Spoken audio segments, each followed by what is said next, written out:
ताजनगरी आगरा में बीते कई माह से ओम प्रकाश बैजनाथ कोल्ड स्टोरेज स्वामी और किसान का विवाद थमने का नाम नहीं ले रहा। किसान के द्वारा कोल्ड स्टोरेज स्वामी पर उसके भंडारण का गबन करने का आरोप लगाया गया है। आगरा के सभी प्रशासनिक अधिकारियों समेत थाने में भी मामला दर्ज करा दिया गया था, जिसमें जांच से संबंधित सभी दस्तावेजों को कोल्ड स्टोरेज स्वामी द्वारा संबंधित जांच अधिकारियों को आदेश दे दिए गए थे, जिसमें अभी जांच जारी है। वहीं दूसरी ओर किसान प्रशासन द्वारा कार्रवाई न करने की बात कहते हुए इच्छा मृत्यु की मांग कर रहा है।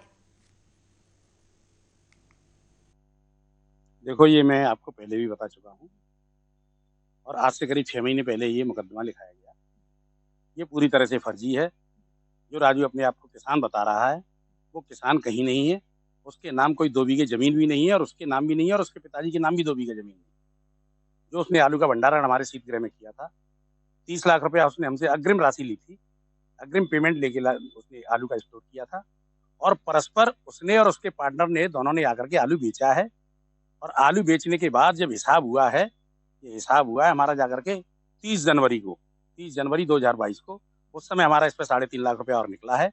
इसने उस समय हमसे 10 लाख रुपए की और मांग की थी।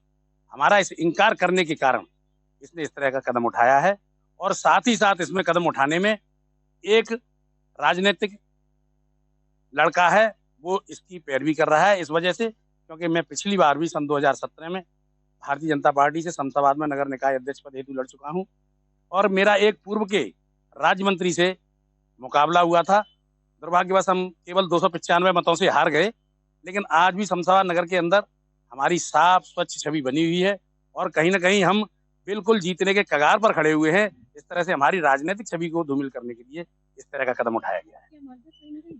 मुद्दा ही ये पूरे मामले को पकड़ रहा है। बिल्कुल उसी तरह से पकड़ रहा है, इसीलिए मुझको बार बार भारतीय जनता पार्टी का कोषाध्यक्ष कहा जा रहा है।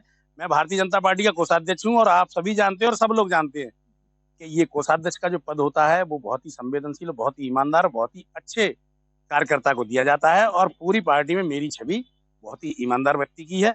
आप किसी भी बड़े नेता से आप पूछ सकते हैं। मैंने आज तक 55 वर्ष की अवस्था में, मैंने 89 में पोस्ट ग्रेजुएशन किया, स्कूलिंग की, कॉलेज किया, स्पोर्ट्स में रहा।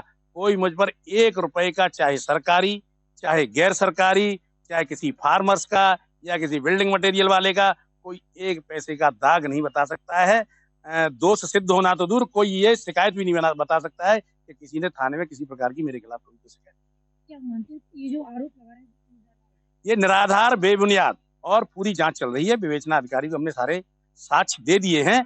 अगर मैं तो ये कहता हूं, अगर मैं दोषी होऊंगा तो पुलिस आरोप पत्र दाखिल करेगी। आरोप पत्र दाखिल करेगी तो मेरे खिलाफ कार्रवाई होगी और मैं न्यायालय जाऊंगा। न्यायालय में वहां अपने आप को निर्दोष साबित करूंगा।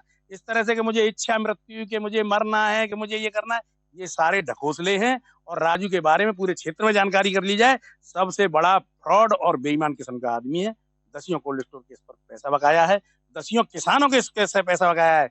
जो इसने वहां पर धरना प्रदर्शन किया था, उसमें वही 15, 20, 25 लोग आए थे जिनका इस पर पैसा बकाया है। इसने उनको बरगलाया कि आप धरना में चलोगे तो आपका पेमेंट मिलेगा। उसके 2 दिन के उपरांत मैंने भी वहां पर बैठक बुलाई।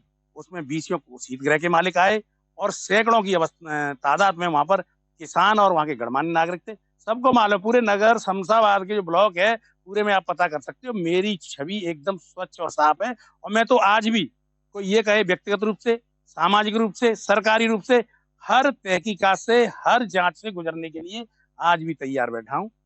साक्ष्य तो बहुत तेरे हैं, पुलिस तो चाहेगी तो बाल की खाल भी निकाल लेगी। अगर इसका पैसा मुझ पर होता तो उन दिनों की कॉल डिटेल इसकी निकाल ली जाए, अगर इसने मुझे कोई फोन किया हो तो। उल्टा मैंने इसको फोन किए थे, क्योंकि ये आलू बेचने नहीं आ रहा था। जैसे तैसे इसको तैयार किया, क्योंकि हमारा पैसा खुद इस पर 30 लाख रुपए एडवांस था, उसके अलावा भाड़ा भी था और कोल्ड स्टोर के जो अन्य खर्चे होते हैं, हमारी 30-40 लाख रुपए की रकम डूब रही थी। जब ऐसे तैसे हमने इसको और इसके साझीदार को बुलाया, तब इसने आलू बेचा। और सबसे बड़ा साक्ष्य है, अगर ये कह रहा है कि मैंने आलू नहीं बेचा है, तो जिन लोगों ने आलू खरीदा है उनसे उनके बयान ले लिए जाए।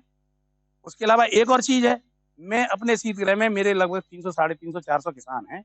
मैं ऐसे 50-100 किसानों से शपथ पत्र दिलवा दूंगा कि इसने उनके सामने आलू बेचा है।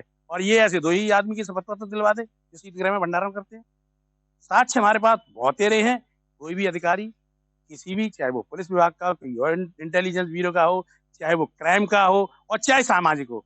भाई हम तथ्य पेश कर सकते हैं, अपना सबूत दिखा सकते हैं। अब चिल्ला के सड़क पर तो हम कह नहीं सकते कि भाई मैं मर जाऊंगा कि मैं गिर जाऊंगा। हम एक व्यापारी हैं और व्यापारी मुझे मालूम निसंदेह